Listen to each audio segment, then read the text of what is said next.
Good morning all of you student. आज हम पढ़ेंगे 10th स्टैंडर्ड ग्रामर। मैंने पहले जो है आपको ये पढ़ा चुकी हूँ विकारी शब्द और अविकारी।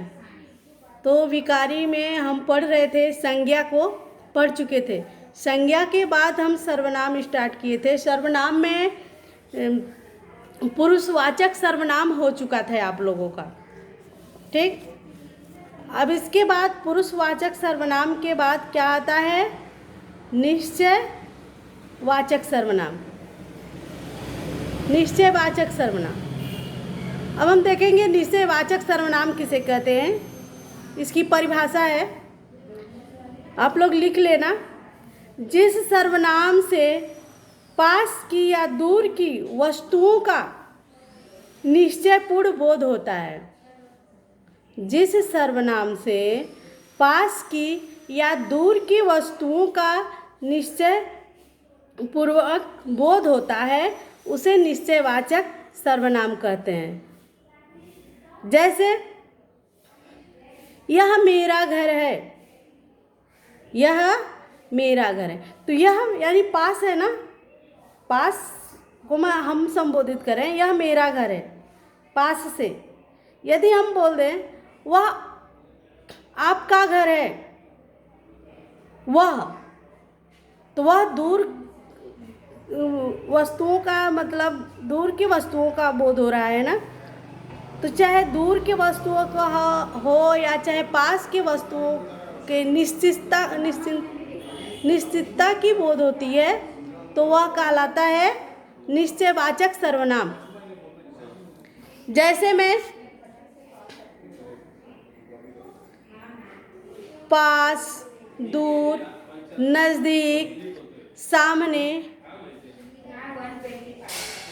वहाँ, यहाँ इत्यादि शब्द जिस वाक्य में ये शब्द आए तो समझ जाओ कि यह क्या है, निश्चयवाचक सर्वनाम है। निश्चयवाचक सर्वनाम में ये भी आ सकता है, वह भी आ सकता है, वे भी आ सकता है।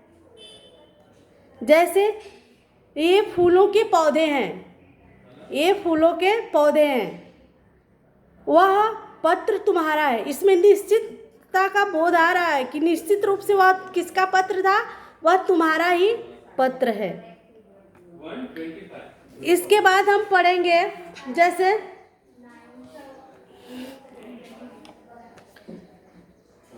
अब हम पढ़ेंगे अनिश्चयवाचक सर्वनाम। थर्ड पे है अनिश्चयवाचक सर्वनाम।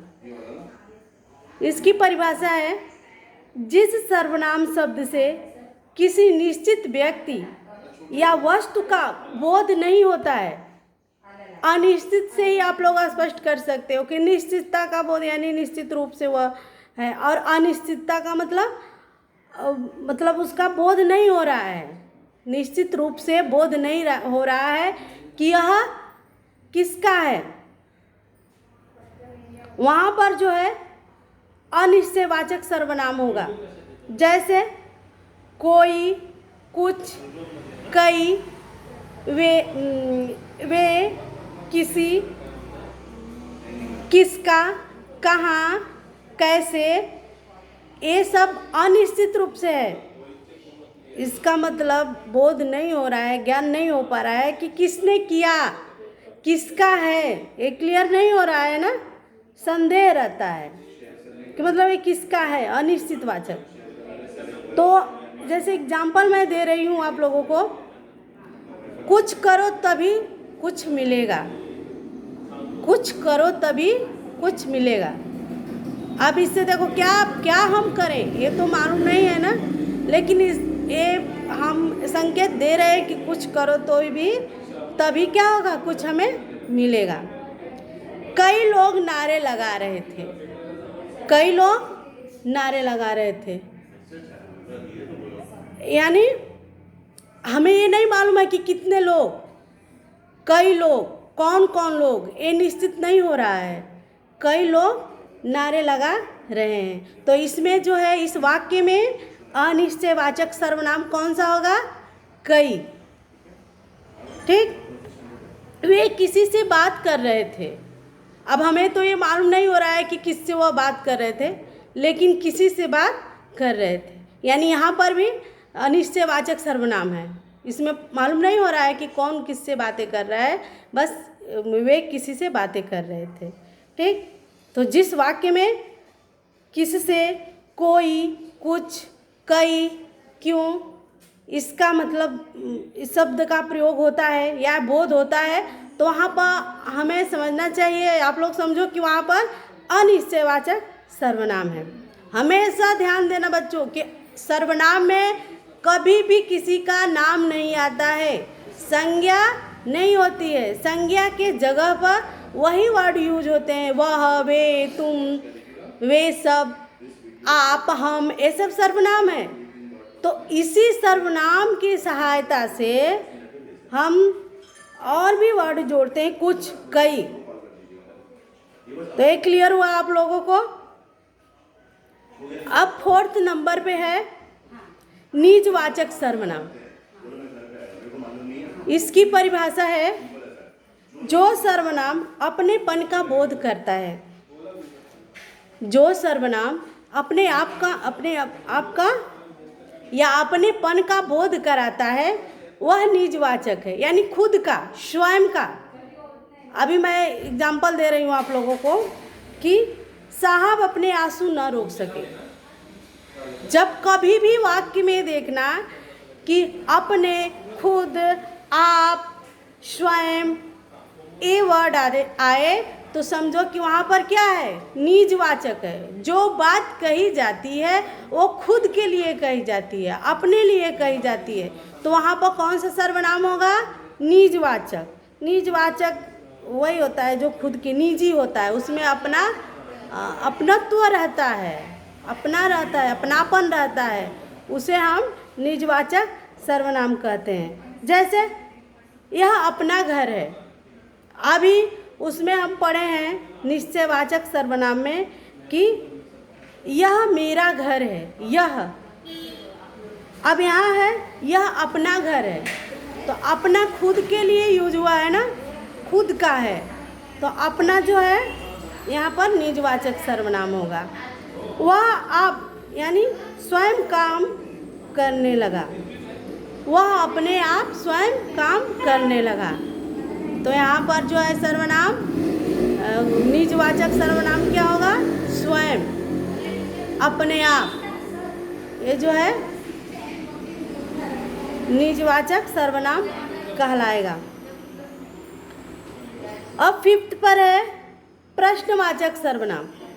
ये तो आप लोग जानते ही हो कि जिस वाक्यों में यानी जिन सर्वनाम शब्दों का प्रयोग प्रश्न पूछने के लिए किया जाता है वह प्रश्नवाचक सर्वनाम होता है। इसको आप लोग नोट करो, नोट कर लो। परिभाषा है जिन सर्वनाम शब्दों से या जिन सर्वनाम शब्दों का प्रयोग प्रश्न पूछने के लिए किया जाता है उन्हें प्रश्नवाचक सर्वनाम कहते हैं।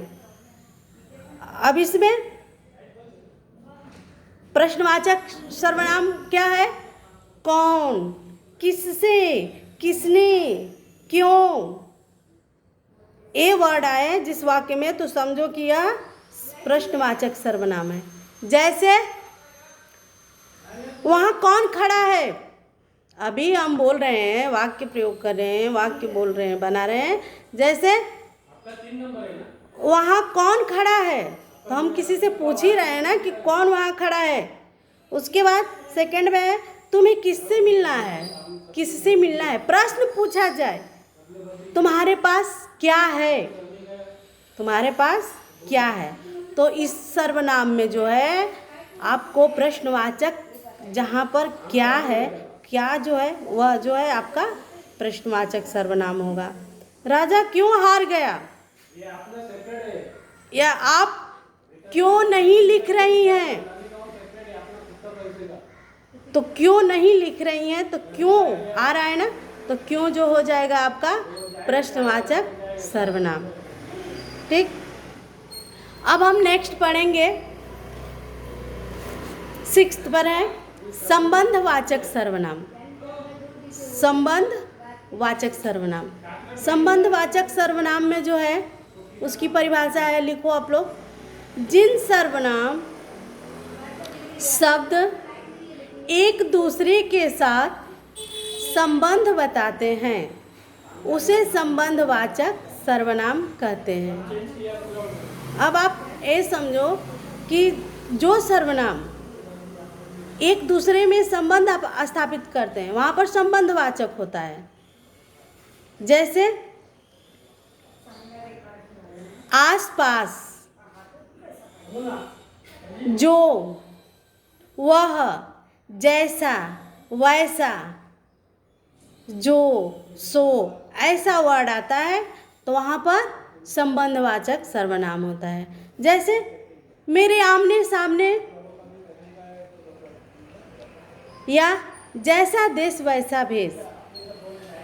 ये जो है जैसा देश वैसा भेष, तो जैसे के साथ संबंध हो रहा है वैसा, जैसा देश है वैसा भेष है, तो देश के साथ जैसा देश है उसी से संबंधित भेष बता रहा है ना। वेश जो हमारी वेशभूषा है, जैसा देश है वैसा ही, तो जैसा वैसा ये क्या आएगा, कौन सा सर्वनाम होगा, संबंधवाचक सर्वनाम। अब है अशोक जो कहता था वही करता था। अशोक जो कहता था वही कहता था, ये भी तो संबंध स्थापित कर रहा है ना। अशोक द्वारा जो कही बात है वो खुद वो करता है, तो ये दोनों में संबंध स्थापित कर रहे हैं। जो चिट्ठी भेजी थी वह मिली होगी, जो मैंने चिट्ठी भेजी थी वह मिली होगी, यानी मेरे से ही संबंध स्थापित कर रहा है ना। जो मैंने चिट्ठी भेजी थी वह मिली होगी, तो ये सब आपका निजवाचक संबंधवाचक सर्वनाम कंप्लीट हुआ। अब इसमें आप जो है और इसके बाद हम पढ़ेंगे विशेषण। अभी हमने विकारी शब्द में संज्ञा कंप्लीट किया, सर्वनाम कंप्लीट किया। अब थर्ड पर है विशेषण। विशेषण क्या होता है, संज्ञा या सर्वनाम के विशेषता बताने वाले शब्द को ही विशेषण कहते हैं। जो शब्द संज्ञा या सर्वनाम की विशेषता बताए वह क्या कहलाता है, विशेषण कहलाता है। जिनकी विशेषता बताई जाती है उसे विशेष्य कहते हैं। अब एग्जाम्पल है, विशेषण क्या होता है।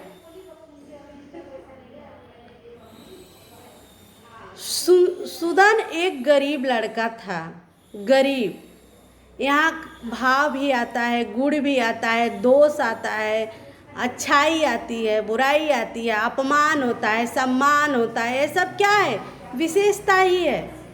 सुदन एक गरीब लड़का था। शिवाजी वीर पुरुष थे।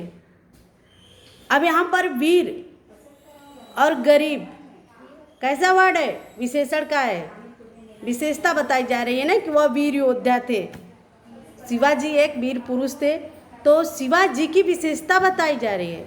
तो शिवाजी तो संज्ञा है, शिवाजी नाम है ना, तो संज्ञा हुआ, और संज्ञा की विशेषता है यह वीर पुरुष थे। पुरुष सर्वनाम हो गया, पुरुष क्या हुआ, सर्वनाम हुआ। तो संज्ञा या सर्वनाम की विशेषता को बताने वाले शब्द ही विशेषण कहलाते हैं। क्लियर हुआ। इसके बाद विशेषण के जो है 4 भेद होते हैं। विशेषण कितने प्रकार के होते हैं, 4 प्रकार के। अब उसको हम बता रहे हैं, आप लोग नोट करो। ओके, फर्स्ट पर है गुणवाचक विशेषण, सेकंड पर है परिमाणवाचक विशेषण, थर्ड पे है संख्यावाचक विशेषण, और फोर्थ पर है सर्वनामिक विशेषण। विशेषण के 4 भेद होते हैं। अब हम पढ़ेंगे विशेषण के जो है 4 भेद हैं, तो अब हम पढ़ेंगे गुणवाचक विशेषण। अब हमें जानना है कि गुणवाचक विशेषण किसे कहते हैं। गुणवाचक विशेषण जिन विशेषणों से पदार्थ के गुण, रंग, आकार, दशा, अवस्था, रूप आदि का बोध होता है, उन्हें गुणवाचक विशेषण कहते हैं। गुणवाचक में उनके गुण की उपमा होती है ना, गुण का जो है बोध होता है। तो गुण में तो रंग भी आएगा, रंग, रूप, गुण, आकार, दशा, अवस्था। जैसे भला, बुरा, पापी, सरल, दुष्ट, कुरूप, सुंदर, नीच, उच्च, धनी, आसमानी, लाल, पीला, काला, बाहरी, ऊपरी, ये सब क्या है? ये सब गुणवाचक विशेषण है। तो जैसे मैं दे रही हूँ एग्जाम्पल। जैसे कोयल का स्वर मीठा है। अब कोयल तो क्या है? कोयल संज्ञा है, स्वर आपका हो जाएगा सर्वनाम में। और वह स्वर कैसा है? मीठा है। वह कैसा बोलती है? मीठा, मधुर। तो मधुर आपका वहाँ क्या है? गुण है। कोयल का बोलने का गुण जो है मधुर है, तो उसको हम मधुर यानी गुणवाचक सर्वनाम बोलेंगे। ठीक।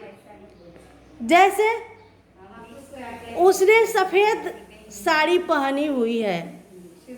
अभी मैं आपका एग्जाम्पल ले रही हूँ, या मैं अपने का एक, मैं सफ़ेद साड़ी या नीली साड़ी पहनी हूँ। आज मैं नीली साड़ी पहनी हूँ, तो ये नीला क्या हुआ? साड़ी का एक गुण है, रंग है। रंग की वो विवेचना हुआ है ना कि रंग कैसा है? नीला है। तो नीला यहाँ पर गुणवाचक विशेषण हो जाएगा। ओके, समझ में आया? पुनीत के विचार उदार हैं। उदार हैं, उदारता भी जो है गुणवाचक है। राजा हरिश्चंद्र एक सत्यवादी राजा थे। तो सत्यवादी क्या थे? सत्यवादी उनका गुण था, सत्यता उनकी गुण थी। बुढ़ापा एक जो है क्या है? बुढ़ापा भी जो है आपका इसी गुणवाचक में ही आएगा। अब हम पढ़ेंगे सेकेंड पर संख्यावाचक विशेषण। जिस विशेषण से संज्ञा या सर्वनाम की संख्या का बोध होता है, जिस विशेषण से संज्ञा या सर्वनाम के संख्या का बोध होता है, वह संख्यावाचक विशेषण कहलाता है। जैसे इसके 2 भेद होते हैं, एक निश्चित होता है, एक अनिश्चित होता है। तो निश्चित में किसी संख्या का बोध करते हैं, 2, 3, पाव, ढाई, ये निश्चित रूप से मालूम हो रहा है ना। जैसे हम ये बोल रहे हैं कि 2 किलो चीनी दो, 2 किलो चीनी दो, तो हमारा ये निश्चित हो गया कि कितनी चीनी मुझे चाहिए? 2। तो 2 क्या हुआ? संख्यावाचक विशेषण हो जाएगा। अनिश्चितवाचक जो है कुछ, कई, सारे, सैकड़ों। अरे भाई, इसमें दाल में नमक कुछ कम है, दाल में नमक कुछ कम है, तो कुछ का प्रयोग हुआ है, तो अनिश्चित है। इसका मतलब ये नहीं है कि कितना कम है, कुछ कम है, थोड़ा सा कम है। कई, सारे, अधिक, कम, और ये सब क्या होता है? अनिश्चित संख्या में आता है। क्लियर हुआ आपको? अभी और एग्जाम्पल मैं बता रही हूँ आपको। जैसे उसने 10-10 के 4 नोट दिए। उसने 10-10 के 4 नोट दिए। तो इसमें भी तो क्लियर हो रहा है ना कि मतलब कितने नोट दिए? 4। तो यहाँ पर 10-10 जो है, 10-10 के कितने नोट हैं? 4 हैं। तो 4 जो है संख्यावाचक विशेषण हो जाएगा। कुछ लुटेरे मेरे पीछे पड़े, ऐसे बोल सकते हैं, कुछ लुटेरे मेरे पीछे पड़े। तो कुछ लुटेरे, ये मालूम नहीं है कितने लोग आए थे, मतलब हमारे पीछे कितने लोग पड़े थे, कितने लुटेरे थे, ये नहीं बोध हो रहा है, अनिश्चित। तो यहाँ पर कुछ जो है अनिश्चित संख्यावाचक विशेषण हो जाएगा। ठीक है। उसने 2.5 किलो मिठाई ली, खरीदी, तो 2.5 किलो संख्यावाचक हो जाएगा। मालूम है कितना किलो मिठाई खरीदी? 2.5 किलो। ऐसे ही जो है संख्या का, जिसमें मतलब जिस वाक्य में संख्या का बोध होता है, संज्ञा सर्वनाम के बीच जो है संख्या का बोध होता है, वह जो है संख्यावाचक विशेषण कहलाता है। अब आपका थर्ड पे है, अभी मैंने गुणवाचक विशेषण बताया, संख्यावाचक विशेषण बताया, और अब बताने जा रही हूँ थर्ड पर परिमाण वाचक विशेषण। परिमाण, अब इसकी परिभाषा है, जो शब्द किसी वस्तु के परिमाण, कोष्टक में कर लेना, माप तौल का बोध कराता है, उसे परिमाण वाचक विशेषण कहते हैं। जो शब्द किसी वस्तु के परिमाप, माप तौल का बोध कराता है, उसे परिमाण वाचक विशेषण कहते हैं। माप तौल से लिया जाता है, आप ऐसे भी लिख सकते हो, जिस विशेषण से संज्ञा या सर्वनाम के नाप तौल आदि का बोध होता है, उसे परिमाणवाचक विशेषण कहते हैं। ठीक, इसमें आ जाएगा अधिक, बहुत, काफ़ी, ज़्यादा, कम। इससे नाप तौल से मतलब होता है, इसमें परिमाण होता है, एक परिमाण होता है, अनुमान होता है, लेकिन इसका मतलब क्लियर, इसमें भी कोई क्लियरिटी नहीं है कि मतलब ये कितना है। जैसे पहले की अपेक्षा अब अधिक अन्न उपजा है, पहले की अपेक्षा अब अधिक अन्न उपजा है। अधिक मीन्स क्या है? ये जो परिमाणवाचक हो जाएगा। डाक बंगला 3 किलोमीटर दूर है, तो 3 किलोमीटर भी क्या होगा? परिमाप है ना, माप है ना, माप तौल, लंबाई चौड़ाई, ये सब किस में आएगा? ये परिमाणवाचक में आएगा आपका। तो यहाँ 3 किलोमीटर दूरी को बता रहा है, तो यहाँ क्या आ जाएगा? यहाँ जो है 3 किलोमीटर आपका परिमाणवाचक हो जाएगा विशेषण। उसके पास बहुत धन है, उसके पास बहुत धन है, कितने धन? परिमाण है कि उसके पास बहुत धन है, तो बहुत भी हो जाएगा। सोनिया का कुटुंब काफ़ी बड़ा है, काफ़ी, पर्याप्त, काफ़ी मतलब बहुत बड़ा है, पर्याप्त मतलब सीमित है, पर्याप्त है। ये जो सीमित, पर्याप्त, ये वर्ड जब आए तो समझिए कि